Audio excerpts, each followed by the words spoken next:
6월은 호국 보훈의 달, 나라와 민족을 생각하는 달이라 라고 말합니다. 근데 대한민국이라는 나라가 건국 이래 이렇게 자랑스러울 때가 없는 것 같습니다. 대한민국의 위상이 문화, 예술, 경제, 또 심지어는 군사에게까지 이렇게 최전성기를 맞이할 때는 없는 것 같습니다. 나갔다 그러면 상을 타고 축구든지 영화든지 또 음악이든지 그렇습니다.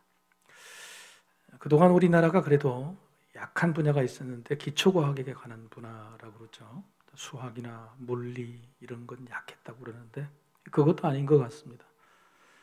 수학에 관한 세계적인 노벨상, 그걸 바로 필즈상이라고 그러는데 올해 필즈상, 수학계 노벨상의 필즈상의 후보로 우리 한국인이 올라가 있다고 합니다. 미국 스탠퍼드 대학의 39살의 석학, 바로 허준희 교수입니다. 그런 일명 수포자였습니다. 수학 포기자. 그래서 공부에 취미도 없고 대학도 자기가 원하는 학과로 들어가지 않아서 대학에서 공부에도 흥미가 없었는데 대학 생활의 마지막에 우연히 외국에서 오신 수학자의 강연을 한번 듣고 관심이 생겨서 대학원을 수학으로 진학하게 된 겁니다. 그런데 그렇게 수학을 시작한 지 얼마 되지 않는 바로 대학원생 시절에 무려 50년 동안 전 세계의 수학자들이 풀지 못한 문제, 이런 것들을 추측이라고 그러는데 50년 동안 풀지 못한 리드 추측이라는 문제를 수학을 얼마 시작이 하지 않는 대학원 1학년 때 풀고 말았습니다. 이것만이 끝이 아니고 이후로 로타 추측, 또 웰시 추측이라는 오랫동안 풀지 못했던 수학 문제를 연거푸 풀어서 짧은 시간 안에 교수가 되고 또 심지어는 수학계 노벨상을 이제 탈후보로 올라갔다는 거죠. 비결을 물어봤습니다. 그랬더니 공부 잘하는 사람은 대부분 문제를 딱 보면 뭐가 보인다 그래요? 여러분 공부 별로 못 하셨어요. 문제를 딱 보면 답이 보인다 그러잖아요. 그러면 되는데 이 사람은 문제를 볼 때 답이 보이는 게 아니라 문제가 어떤 문제인지 보였대요. 그래서 리드 추측을 풀었을 때에 이 사람이 우연찮게 풀었으리라 생각했는데 연거푸 이 문제를 풀 때 사람들은 이 사람이 했던 비법, 그 대답에 고개를 끄덕였죠. 그것은 뭐냐면 답이 보이는 것이 아니라 나는 문제가 보였다. 그러니까 이런 어려운 수학 문제에 비슷한 패턴을 보게 된 겁니다. 이런 어려운 수학 문제의 패턴을 보게 된 거죠. 답을 찾는 것보다 문제 이해가 먼저라는 사실을 증명한 사람이죠. 여러분, 음식에 정성을 들이고 좋은 재료를 사용하고 인터넷 레시피를 통해서 참 음식을 잘 만들었는데 맛이 없다. 그러면 여러분 어떻게 해야 될까요? 여러분, 이런 경우에 사람들은 대부분 맛을 내는 비법을 찾지만 그것보다도 맛이 없는 이유를 찾아야 되는 것이죠. 사도 바울이요, 아들 디모데에게 편지를 보내면서 얼마나 마음이 다급했는지 편지의 시작부터 지금까지 에베소 교회의 문제, 수학 문제보다 더 어려운 그 문제에 푸는 정답을 막 알려줍니다. 기도하라, 선한 양심, 믿음을 붙들어라, 심지어는 재직 직분자를 세워서 함께 일을 감당하라 라고 정답을 막 쏟아냅니다. 그런데 아무리 정답이라도 여러분, 남이 불러주는 대로 받아 적는 정답이 자기 것이 될까요? 안 되죠. 절대 될 수가 없는 겁니다. 아들 디모데에게도 그리고 에베소 교회에서도 여기도 유익한 것이 아닌 거죠. 여러분, 그래서 이 사도 바울은 사실 오늘 디모데 전서라는 편지에 아버지 마음으로 정답들을 이야기했지만 그것들이 도움이 되지 않는 일일 수 있었던 것 깨닫지 못했었어요. 그러다가 바로 이 잘못을 누가 깨닫게 해줬냐? 오늘 본문 1절 첫 부분이죠. 그러나입니다. 그러나 이게 아닌가 보다. 그러나 성령이 밝히 말씀하시기를. 성령님이 말씀해 주셨다. 편지를 쓰는 도중에도 그걸 깨닫게 된 거죠. 자, 성령님이 뭘 깨우쳐 주신 것일까요? 사도 바울은 정답을 알려주었지만 성령님은 답이 아니라 문제를 알게 해줘야 된다라고 말씀해 주신 거죠. 문제를 보는 눈, 복음을 푸는 생각, 관점을 바꾸라는 겁니다. 이런 문제의 원인이 뭔가, 어디서 문제가 왔는가를 알아야 된다는 것을 깨닫게 해주신 거죠. 자, 그렇다면 에베소 교회의 문제가 뭘까요? 에베소 교회는 거짓 교사, 거짓 이단들이 들어왔습니다. 이들이 주장하는 것은 거짓말이고 거짓 주장인데 놀랍게도 에베소 교회 교인들이 여기에 속아 넘어가는 거예요. 수많은 사람들이 속아 넘어가는 거죠. 사도 바울이라는 권위 있는 사람, 그로부터 받은 복음이 진짜임을 그들이 믿었음에도 불구하고 순식간에 이것들이 뒤바뀌어서 저들의 거짓말, 거짓 복음에 속아 넘어갑니다. 왜 그랬을까요? 바로 이 거짓 무리들이 전하는 방법, 자기들의 주장이 옳다고 전하는 방법의 관점이 뭐냐면 육신의 관점과 지식의 관점, 이 두 가지라는 거죠. 설득력이 있는 겁니다. 저들의 거짓 복음의 이 관점을 첫 번째는 육신의 관점으로는 금욕주의를 주장했습니다. 음식을 가려 먹어야 되고 삶에서 정결을 유지해야 된다는 거죠. 여러분, 이 육신의 관점, 이게 참 얼마나 중요한지. 여러분, 몸이 좋다 그러면 먹어요, 안 먹어요? 몸에 좋다 그러면 뭐든지 사서 먹는 겁니다. 몸에 좋은 것이죠. 그런데 여러분, 몸에 좋은 것뿐만 아니에요. 지식의 관점이 더해요. 이 물건으로, 이 약으로 말할 것 같으면 몸에 좋을 뿐만 아니라 저 미국에 있는 유명한 석학자들 5명이서 논문을 통해 증명을 했다. 그러면 사요, 안 사요? 당장 사죠. 두 가지 관점이에요. 하나는 육신의 관점, 또 하나는 지식의 관점을 딱 더해버리면 거짓말이라도 다 속아 넘어가는 거죠. 여러분, 에베소 교회 교인들이 여기 끌리지 않을까요? 바로 이런 사람들과 아들 디모데가 싸워야 되는데 사도 바울이 지금 잘못 가르쳐주고 있다는 생각을 성령님이 하시고 개입하신 겁니다. 왜요? 디모데는 지금 어린 나이입니다. 육신으로 보면 나이가 어려요. 그래서 오늘 본문에도 뭐예요? 네 연수함을 업신여기지 말게 하라. 그리고 너의 성숙함을 보여야 된다는 거예요. 그러니까 지금 저들이 가지고 있는 주장의 관점, 육신의 관점과 그다음에 헬라 철학이라는 그 지식적인 관점에 디모데가 대항할 수가 없는 겁니다. 나이도 어리고 저들보다 배움도 짧고 공부도 제대로 못했기 때문에 사도 바울이 말하는 이 방법대로 싸우면 백전백패가 되는 거죠. 그래서 성령님을 통해서 깨닫게 된 사도 바울의 말이 그러나로 인해서 바꿔집니다. 1절과 2절의 말씀 같이 한번 읽어보시겠습니다.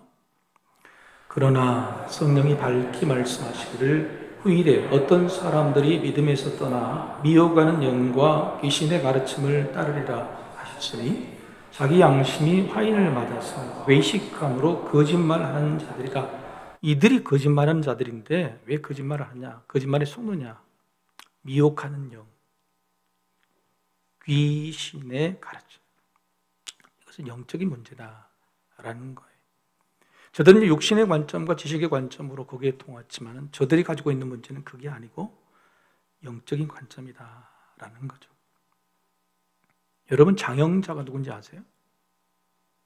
장영 잘 모르세요? 희대의 사기꾼이죠. 자기 인생에 엄청난 사기죠. 그 액수로 말하면 당시에 입이 쩍 벌어질 정도의 무려 6번의 사기를 치고 자기 인생의 25년 이상을 감옥에 있었는데 이 사람은 감옥에 들어가면은요 교화가 되는 게 아니고 감옥에서 새로운 사기를 칠 것을 개발해서 이렇게 가지고 나오는 거예요. 이 교도소라는 것이 교화시키는 거잖아요. 고쳐주는 것이잖아요. 그게 아닌가 봐요. 최근에 몇 년 전에는요 사기 전과 21범이죠. 몇 범이에요? 21범. 나이 젊은 사람인데 이 사람은 한 동종 사기만 쳤습니다. 그게 뭐냐면 인터넷 판매 사기. 인터넷으로 좋은 휴대폰을 판다 그래가지고 돈을 받고 나서 보내는 것은 쓰레기들을 보내고 이런 식으로 했는데 근데 무려 21번을 교도소에 들어갔다 들락달락. 마지막에는 교도소에서 나온 지 2주 만에 잡혀서 들어갔어요. 그래서 하도 희한해서 물어봤어요. 당신 왜 그러냐? 그랬더니 이 사람이 한 말이 뭐냐면 저는 사기에 중독된 것 같습니다. 사기에 중독이 됐다. 사기에 중독이 됐다는 거예요. 여러분, 사기라는 게 뭐예요? 아까 같이 몸이 좋은 것을 말하고 지적인 것을 충족시켜주면 사기를 칠 수 있죠. 여러분, 이런 것들이 사실은요, 사람들을 속이고 또 자기 자신을 속이는 가장 좋은 방법이고 또 중독되는 일들이죠. 성령은 악령을 압니다. 그리고 그 악령은 사람을 잘 알죠. 사람이 귀가 솔깃하고 마음이 움직일 수 있는 게 뭔지 사람을 잘 알기 때문에 그걸 가지고 이용하는 겁니다. 여러분, 이게 어려운 게 아니에요. 쉽게. 여러분 지금 예배의 자리에 몸이 와 있죠. 그죠? 몸이 와 있습니다. 그죠? 또 여러분의 머리는 지금 설교를 듣고 있고 예배를 드리고 있죠. 그런데 예배 중에 은혜, 예배 중에 받은 말씀, 그게 저 문을 열고 나가면 사라진다. 되게 아무런 능력이 안 된다 그러면 세 번째, 여러분의 영혼이 열리지 않은 거예요. 영적인 관점에서 드리는 예배가 없는 거죠. 집에서 함께 사는 사람, 몸은 같이 삽니다. 그죠? 그리고 저 사람이 내 남편이고 아내고 내 가족이라는 사실 머리는 알죠. 그런데도 늘 말이 튕겨나가고 늘 의심이 된다 그런 것은 영혼이 하나가 되지 않아서 그래요. 영혼의 문제죠. 여러분, 이게 대표적으로 당한 사람이 가룟 유다 아닙니까? 가룟 유다는요, 육신의 관점이죠. 돈을 좋아했던 사람이에요. 그래서 그 돈으로 사람이 뭘 먹고 어떻게 도움을 주는 것에 그저 아주 해박한 사람이었어요. 육신의 관점에 아주 통달한 사람. 지식적인 관점, 자기 가치관이 특별한 사람이었어요. 새로운 메시아는 로마의 압제로부터 이스라엘 백성들을 구원할 사람이다. 그런데 예수라는 사람은 이 두 가지 가룟 유다의 관점에서 탈락된 거예요. 불충분했던 거예요. 늘 지고 살고 늘 쫓겨다니면서 살고 심지어는 십자가에 잡힌 종교 지도자에게 밀렸던 사람. 사탄은요, 12명의 제자들 중에서 가장 잘 속임당할 수 있는 사람을 골랐는 그 사람이 바로 육신의 관점과 지적인 관점으로 모든 문제를 바라보는 사람, 바로 가룟 유다를 택하게 된 거죠. 사랑하는 성도 여러분, 여러분은 사탄에 당하고 살지 않으십니까? 여러분, 사탄이 여러분이 가진 약점을 모를까요? 여러분도 수없이 사탄에게 당하고 살고 사탄이 여러분의 약점, 저의 약점을 잘 알고 있었을 겁니다.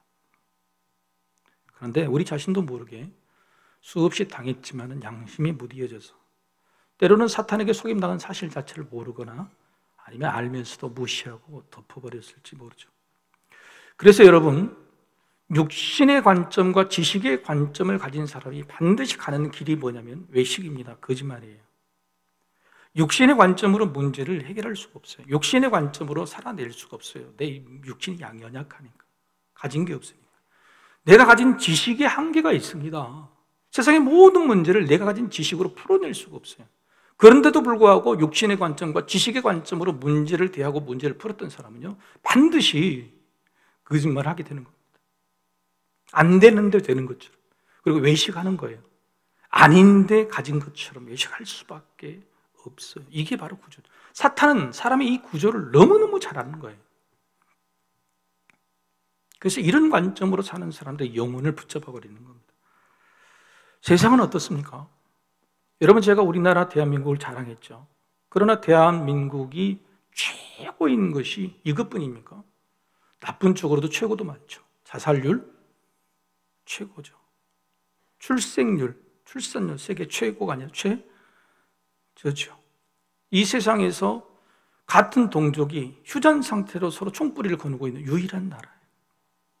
그리고 모든 분야, 지역 간의 여기에 반목뿐만 아니라 세대 간의 반목, 이제는 정치인들이 남자와 여자라는 성적인 반목까지도 주장한, 거기에 당하고 사는,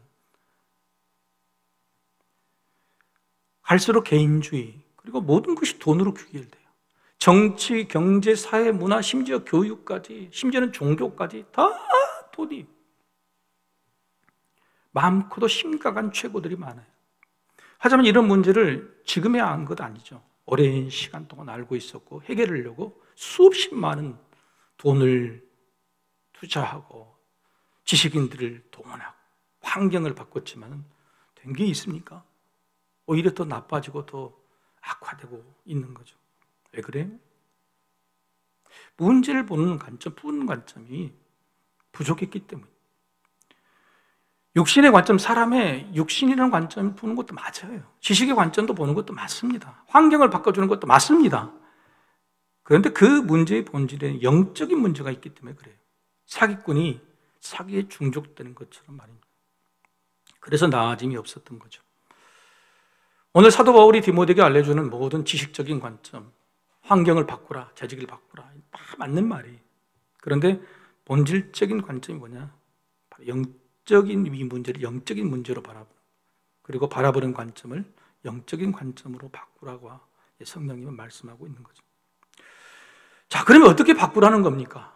오늘 사도 바울은 오늘 본문부터 영적인 관점으로 영적인 문제로 이 물기를 위해서 계속적으로 거론한 말이 뭐냐면 경건입니다. 경건이죠. 7절 말씀이죠. 제가 읽겠습니다. 경건. 망령되고 허탄한 신화, 그게 바로 육신의 관점이고 지적인 관점. 망령되고 허탄한 신화를 버리고 경건에 이르도록 네 자신을 연단하라. 이 경건이란 말은 헬라어로 유세베이아입니다. 유세베이아. 제가 자꾸 잘난 체하려고 여러분 원어를 쓰는 게 아니에요. 성경은 히브리와 헬라어, 라틴어 원어로 되어 있습니다. 근데 그 원어를 한국말로 바꾸다 보니까 그 내용, 그 의미를 충분히 담아내지를 못해요. 그래서 히브리어나 헬라어 원어에 대한 원래 갖고 있는 그 의미를 말씀드린 거죠. 자, 경건이라고 말하는 유세베이아 헬라어는요, 교회에서 먼저 사용된 게 아닙니다. 여러분, 이 헬라어 유세베이아는요, 어디서 사용되냐면 헬라 철학자들이 만든 용어예요.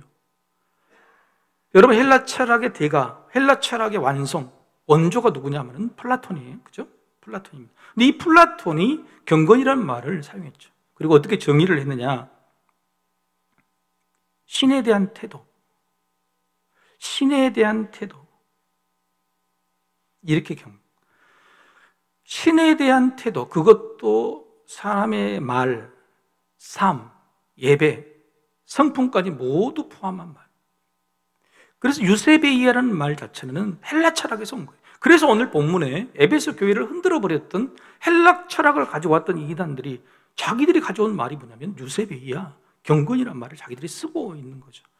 그런데 성령님은 사도 바울을 통해서 저들이 주장하는 경건이 진짜가 아니다라고, 말은 맞게 인용했지만 그게 아니다. 왜요?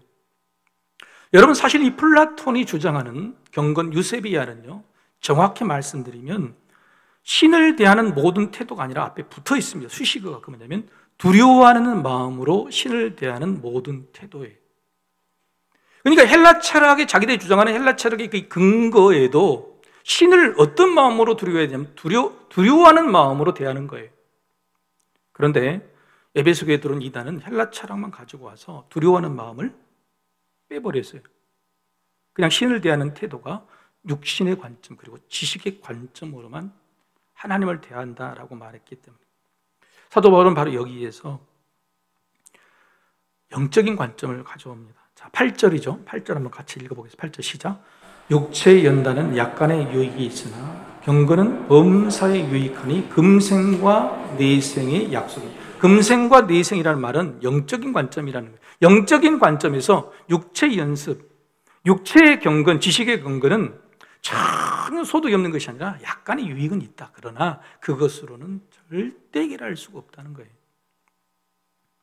영적인 경건, 하나님을 대할 때 두려워하는 마음으로 대하는 태도, 바로 그것이 바로 영적 경건이라고 말하고 있습니다. 에베소 교회 이 거짓 무리들은요, 외식했고 거짓말했어요. 하나님을 대하는 태도가 두려운 마음이라면, 그것이 경건이라고 외친다면 어떻게 하나님 앞에서 거짓말을 할 수 있어요? 마음의 중심을 보신 하나님 앞에서 어떻게 속과 겉이 다른 행동을 보일 수가 있어요? 그렇죠? 그래서 그런 신들을 대하는 태도에서 두려워하는 마음을 빼버렸죠. 사도 바울은 그래서 오늘 본문부터 계속적으로 하나님 앞에 영적인 경건으로 사람들이 너희 연수함을 무시하지 않게 하라. 너희 성숙함을 비춰라. 그래서 향하는 12절 이후의 말이 뭐냐면 너희 말과 너희 행함이 일치해야 된다. 언행 일치에 대해서 계속적으로 이야기하고 있는 겁니다. 왜요? 영적 경건이 없는 사람은 외식과 거짓말하지만 영적 경건이 있는 사람은 말과 행동이 같은 것이죠. 그러면 네가 연소하며 무시하지 않는다. 네가 어리다고 저들에게 지지 않는다라고 하는 거죠. 여러분, 믿음에 있어서도 이 육적인 관점이나 또 지식적인 관점이 나쁜 게 아닙니다. 오늘 사도 바울도 약간의 유익이 있다는 거예요. 우리가 하나님을 섬길 때에 금식 기도하고 먹을 것을 잘 조심하고 또 지적인 성경 공부를 하는 것 정말 중요한 일이죠. 그런데 거기서 그치면 안 된다는 겁니다. 경건이나 하나님을 두려워하는 태도예요. 아무 우리가 외적으로 금식 기도를 많이 하고 성경 공부를 많이 해도 머리가 커져도요, 하나님을 두려워하는 마음이 있으면 외식을 가능성이 많아요. 거짓말할 가능성이 너무너무 많아요. 하나님에 대한 관계성이에요. 자, 여러분, 이걸 현실적인 문제에서도 해결될 수 있는 한번 생각해 볼까요? 자, 우리나라 최고가 자살률, 출산율, 분단 상태, 반목과 차별, 금전만능주의, 개인주의 이런 문제가 굉장히 많은데 이런 문제를 영적인 관점으로 풀 수 있냔 말이죠. 신에 대한 태도, 신을 두려워하는 태도로 풀 수 있냐 말이죠. 있죠. 예를 들자면 하나님이 세상을 창조하셨다. 너도 만드셨다. 하나님의 생명을 귀하게 여기신다. 그리고 하나님께서는 나만이 아니라 모든 생명을 차별하지 않고 다 존귀하게 여기신다. 물질은 하나님께서 주신 것이다. 그리고 하나님은 살아계신다. 하나님을 대하는 두려운 마음이라는 이런 태도를 가지고 있다면 어찌 우리가 다른 사람을 무시할 수 있고 죄를 지을 수 있고 생명에 대한 존귀성을 우리가 알로 볼 수 있고 자살하거나 출산하지 않는다거나 남의 생을 무시하는 일들이 근본적으로 해결될 가능성이 많아요. 그 하나님이 살아계시다. 여러분, 이렇게 영적 문제로 보고 영적 해결이 되면 대단히 좋은 점이 있습니다. 그게 뭐냐면 여러분, 육신의 문제로 육신의 관점으로 해결한다. 자, 예를 들어서 몸이 아팠어요. 몸이 아팠는데 약을 먹고 나았죠. 그런데 그 병이 재발됐어요. 그러면 그 약이 들어요? 그 약이 안 들죠. 똑같은 약으로는 안 됩니다. 더 강한 약을 쓰든지 다른 약을 써야 되는 거예요. 두 번째, 여러분 문제가 있을 때 이걸 지식의 관점으로 해결하는데 그 지식의 관점으로 해결했다가 또 다른 문제가 발생해서 그 지식이 통합니까? 절대 통하진 않아요. 우리 자식에게도요, 똑같은 지식으로 관점으로 그 문제를 풀면 안 풀려요. 얘들 다 알거든요. 그런데 영적인 관점으로 풀게 되면요, 그 다음부터 다가오는 또 다른 문제가 오더라도 달라져요. 왜냐하면 영적인 관점이라는 것은 하나님과의 관계성이기 때문에 영적인 관점으로 푼 사람들은 그게 자기 문제가 아니고 누구 문제가 됩니까? 하나님의 문제가 되는 거예요. 하나님과 함께 해결하는 문제가 되는 거예요.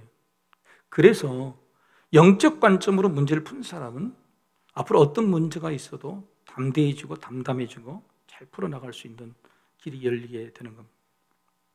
그래서 오늘 본문에 사도 바울은 가장 중요한 말씀 10절과 11절의 말씀을 합니다. 같이 한번 읽어보겠습니다.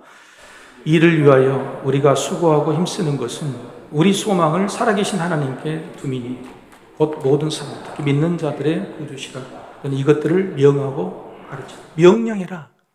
부탁하지 말고 명령. 분명히 가르쳐야 돼. 그게 뭐냐면 살아계신 하나님께 두는 소망. 하나님은 살아계시다는 거예요. 하나님이 살아계시다 그러면 어찌 외식을 하고 거짓말을 할 수 있어요? 어찌 하나님 앞에서 우리가 모든 문제를 하나님과 상관없는 듯 풀 수 있겠냔 말이죠.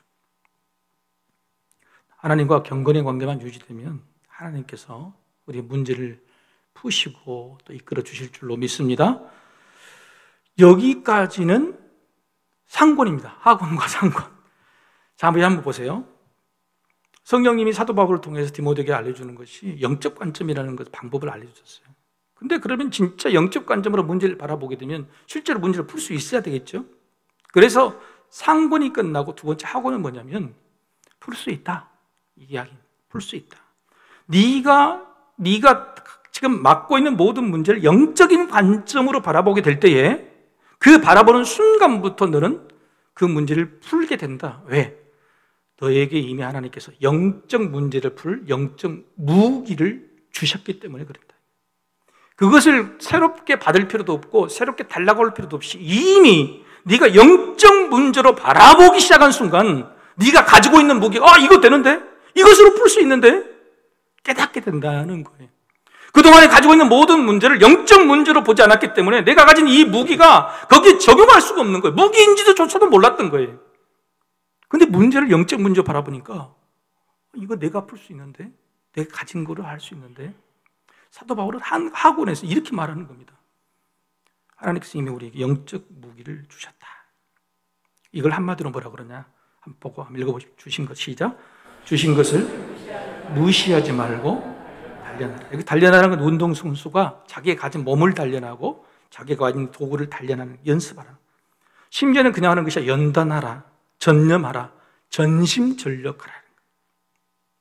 우리 손에 가지고 있는 무기가 있는지도 모르고 그 무기의 능력이 어떤 것인지도 모르고 분명히 주시기는 주셨는데 갈고 닦지 않았다. 그걸 다시 붙잡아서 써보라는 거예요. 여러분, 집에 아무리 좋은 약이 있어도 먹어야 보약이 되는 거, 그렇죠? 자식들에게 우리도 막 보약을 붙여줘요. 한 번씩 서울 올라가서 냉장고를 열어보면 다 어디 있어? 냉장고 안에 썩어도 있어. 마음이 썩어, 이 썩을 놈들하게. 여러분, 약을 먹어야 되죠. 안 먹으면 약이 아닌 거예요. 좋은 농기계가 있어도 농사를 지어야, 그렇지 않으면 그 농기계는 고철인 거예요, 고철. 여러분, 칼이 아무리 좋아도 장식육을 만들어 놓으면 녹슨 칼입니다. 여러분, 하나님은 뭐든지 주실 수 있는 분이죠. 그리고 자신에게 가장 귀한 독생자 예수마저도 우리에게 주셨던 하나님께서 우리에게 뭘 주시지 않을겠어요? 그리고 우리에게 주신 것이 하찮은 것이겠습니까? 자신에게 가장 귀한 아들마저도 주신 하나님께서 우리에게 주신 것이 고작 세상 사람들도 받는 것, 세상 사람들에게도 있는 것, 그것을 주셨겠어요? 세상 사람과 싸워야 될 우리에게, 사탄의 영적 악령들과 싸워야 되는 우리 손에게 주어주신 무기가 고작 세상 사람들이 가지고 있는 그런 무기 정도였겠어요? 사도 바울은 오늘 하나님께서 이미 영적인 문제, 영적인 관점을 풀 때에 우리가 사용할 수 있는 영적 무기를 2개 주었다고 말합니다. 첫 번째가 뭐냐? 화면을 보고 한번 같이 읽어보겠습니다. 시작. 주신 하나님의 말씀을 무시하지 말고 단련하라고 합니다. 하나님의 말씀 무시했다는 거죠. 여러분, 말씀은 매뉴얼이에요. 저희 어머님이 밥통이 고장났다고 그래서 저희 집사람과 가서 제일 비싼 놈으로 사서 보내드렸습니다. 그런데 한 달 만에 전화가 왔어. 뭐 이런 것을 싸구려를 보냈냐? 벌써 고장났다 그런 거. 고장날 리가 없는데 내가 봤더니, 여러분, 좋은 제품일수록 뭐가 복잡해요? 기능이 복잡해. 이것저것 누르다가 고장내신 거예요. 코드를 뺐다가 다시 재세팅하니까 싹 되는 거예요. 여러분, 그 밥솥은요, 누룽지도 만들 수 있고요, 닭백숙도 할 수 있고요, 겁나게 좋은 것인데 맨날 밥만 뺐다가 그것도 그러시다가 이제 고장내신 거예요. 매뉴얼만 읽으면 되는데. 여러분, 우리가 가지고 있는 핸드폰이요, 핸드폰, 휴대폰이라 안 그러죠? 요즘 뭐라고 그래요? 스마트폰이라 그러죠. 스마트가 뭐지? 똑똑하다는 뜻 아닙니까? 컴퓨터예요. 그래서 핸드폰, 이게 스마트폰이요, 여러분, 컴퓨터 가격보다 더 비싸요. 노트북보다 더 비싸다는 거예요. 그런데 그 스마트폰이 아니라 완전히 이것은 그냥 투지폰도 사용하신 분이 있어요. 여러분, 스마트폰을 어떻게 사용하세요? 어르신들 보면 통화하는 데만 쓰고 문자 보는 데만 쓰시는 거예요. 매뉴얼을 보면 수많은 기능이 있어서 얼마나 많은 도움을 받을 수 있는데 매뉴얼을 읽지 않으면 이 고철덩어리인 거예요. 말씀이 그렇다. 세상의 모든 문제를 풀 수 있는 영적인 무기로 말씀을 주셨는데 쓸 줄 몰라요. 매뉴얼을 읽지 않으니까. 주일날 받은 말씀 따라 읽으라고 해도 안 따라 읽으셔. 겨우 그때 한번 따라 읽을 것인데, 집에 가서는 한 번도 보지 않을 것인데, 하나님께서 이렇게 좋은 영적 무기를 주셨는데 읽지를 않는 거예요, 매뉴얼. 그래서 오늘 사도 바울은 디모데에게 5절에서 하나님의 말씀과 기도로 거룩해진다, 경건해진다 이야기해요. 그리고 맞아 13절 같이 한번 읽어볼까요? 13절 시작. 내가 이럴 때까지 읽는 것과 권하는 것과 가르치는 것에 전념하라. 내가 너에게 도착할 때까지 뭐에 전념? 이것만 하라는 거예요. 뭐예요? 읽는 거예요. 읽는 거이 뭐죠? 여러분, 예배 시간에 이렇게 낭독하는 겁니다. 성경 봉독하는 거예요. 성경 봉독이 끝나면 뭘 합니까? 여러분, 그 설교하는 거죠. 강의에 설교하는 거예요. 그리고 설교한 내용을 다시 양용을 통해서 가르치는 겁니다. 사도 바울이 디모데에게 네 연수함을 무시하지 않게 하고 성숙함을 보여서 이 문제를 영적으로 풀 수 있는 유일한 방법은 말씀을 읽어라 하는 거예요. 어느 정도 읽어야 되냐? 설교할 정도로, 아니, 그 말씀을 가르친 권위가 생길 정도로. 우리는 자녀들에게 공부 열심히 하라는데 문제가 뚫어지라고 쳐다보라고 그러죠. 그죠? 안 그래요? 문제가 뚫어지라고 쳐다보면 답이 나온다고 그래요. 그러면서 우리는 세상의 문제를 풀 때 이 성경책에 뚫어지라고 본 적이 있습니까?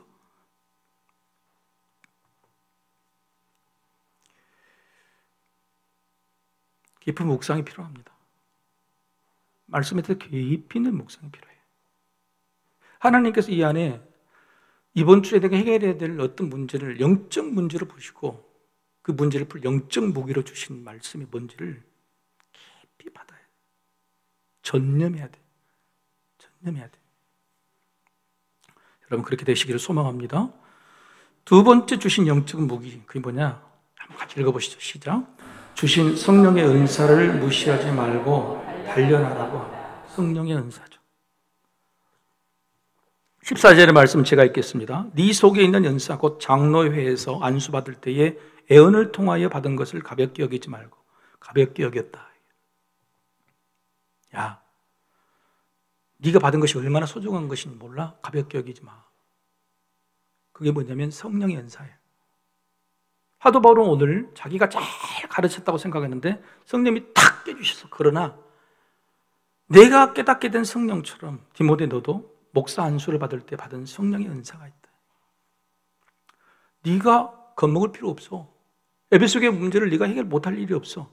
영적인 문제로만 볼 수 있다면 네가 가진 영적인 무기, 성령의 은사로 풀 수 있어라고 말하는 거예요. 그걸 무시하지 말라. 사랑하는 성도 여러분, 왜 무시하십니까? 왜 무시하세요? 하나님께서 우리의 모든 문제, 세상의 모든 문제를 풀 수 있는 말씀과 성령을 주셨는데 왜 그걸 무시하죠? 무시하면 쓸 수가 없는 거예요. 내가 쓰는 이 무기가 썼다가는 질 거라고 생각하면 무시하면 이길 수가 없어요. 쓸 수도 없는 거예요. 그 놀랍게도요, 방금 읽으신 말씀에 성령의 은사를 받은 그 은사, 수많은 은사 중에서 어떤 은사라고 여러분 얘기했죠? 여러분, 한 번 읽은 말씀도 뚫어지를 안 보니까 이제 다시 한번 봐줘. 14절. 방금 읽으신 말씀 14절 다시 읽어보시죠. 시작. 네 속에 있는 은사 곧 장로의 회에서 안수받을 때에 애언을 통하여 받은 것을 가볍게 여기지 마. 성령 은사 중에서 어떤 은사입니까? 애언의 은사가 뭐죠? 하나님의 말씀을 깊이 있게 이해하고 그걸 사람들에게 적용해 주는, 지혜 있게 풀어주는 것이 애언이. 결국은 하나님께서 영적인 문제를 풀 수 있는 영적인 무기로 주신 것은 둘 다 같습니다. 그게 뭡니까? 하나님의 말씀이에요. 그 말씀을 무시해서 못 푼 겁니다. 말씀에 전념하지 않아서 못 푸게 된 거예요.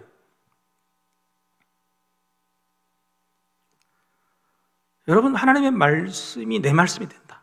그걸 단련하고 연단하고 묵상해서 내 것이 된다. 그러면 모든 면에서 유익이 돼요. 요즘 부모들이요, 자녀보다 많이 배웠어요? 덜 배웠어요? 요즘 많이 배웠어요? 요즘 부모들보다 자식들이 훨씬 많이 배워요. 훨씬 많이 알고 공부도 훨씬 많이 해요. 그래서 부모들은요, 나이도 많으니까 육신으로 방법으로도 안 되고 배운 거 자식이 많으니까 저도 자식한테 안 돼요. 그래서 저도 아들이나 딸들하고 이렇게 만나려면요, 내일 모레도 만나는데 미리 공부하고 가요. 진짜 공부를 한다니까요. 쟤들이 원하는 것이 뭔지, 뭘 아는 것인지. 그러니까 무시당하지 않기 위해서 얼마나 공부하는지 몰라요. 요즘 그 줄임말 막 하더라고. 줄임말 그런 거 있잖아요. 그런 것도 막 공부해갖고 가요. 부모로서 좀 그렇죠. 평생을 이렇게 자식 앞에서 이렇게 살아야 됩니까? 그럴 필요가 없다는 거예요. 왜요? 믿는 부모에게는 뭐가 있어요? 영적인 말씀, 영적인 권위가 있어요. 자식이 아무리 젊어서 육신이 우리보다 낫고 자식이 아무리 많이 배워서 지식이 저들보다 철중해도 부모를 따라갈 수 없는 것은 뭐냐면 부모가 가지고 있는 영적인 권위, 영적인 말씀이 있는 거예요. 절대 자식들이 따라올 수 없습니다. 여러분, 세상에서도요, 하나님의 말씀을 가진 자가 이깁니다. 오늘 여러분, 예수님께서 이렇게 말씀하셨죠. 너희에게 성령이 임하시면 권능을 받고, 그렇죠? 그리고 사마리아 땅끝까지 가서 내 증인이 되라, 제자 삼으라 그랬어요. 이 말은 무슨 말이에요? 우리에게 소명을 주신 말씀이 아니에요. 성령이 너희에게 임하면 성령은 능력이 되고 세상 모든 어디에 가든지 네가 당당하게 네 주장을 할 수 있다, 증언할 수 있고 제자 삼을 수 있는 권세가 된다는 거예요. 성령의 능력이 이렇게 큰 겁니다. 세상 어디를 가도, 어디를 내놔도 제자 삼는 자, 스승이 될 수 있다는 거예요. 권능이 생긴다는 겁니다. 우리에게 명령하신 게 아니에요. 성령이 이런 능력이 있다는 거예요. 세상 사람들에게도 통한다는 거예요. 써보지도 않았잖아요. 세상 사람도 이런 것을 싫어할 줄 알고, 하나님 말씀을 거부할 줄 알고, 하나님께서 그런 걸 우리에게 주셨겠어요? 여러분, 기도를 할 때도요, 말씀으로 하면 돼요. 심지어 예수님도요, 하나님께 기도를 할 때 하나님께서 주신 말씀으로 기도했어요. 하나님이 내게 주신 사람, 하나님이 내게 주신 소명, 하나님께서 함께 해주신다는 약속이죠. 심지어는 어떻게 말씀했냐면, 예수님께서는 내가 한 말은 하나도 내 말이 없다, 모두 하나님께서 주신 말씀이라고 말해요. 여러분, 말씀이라는 게 내 자신이나 내 가정이나 세상이나 심지어 하나님 앞에서도 엄청난 무기인 걸 여러분 믿으시길 소망합니다. 여러분, 그런데 하나님께서 우리에게 이 말씀만 주셨을까요? 성령만 주셨을까요? 그동안에 얼마나 많은 것들 주셨어요. 얼마나 영적 무기를 많이 주셨어요.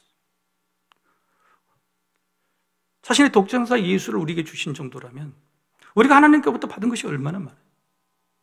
그 받은 것을 오늘 사도 바울은 뭐라 하냐면, 하나님께 주신 것을 감사함으로 받으면 부족한 게 없다.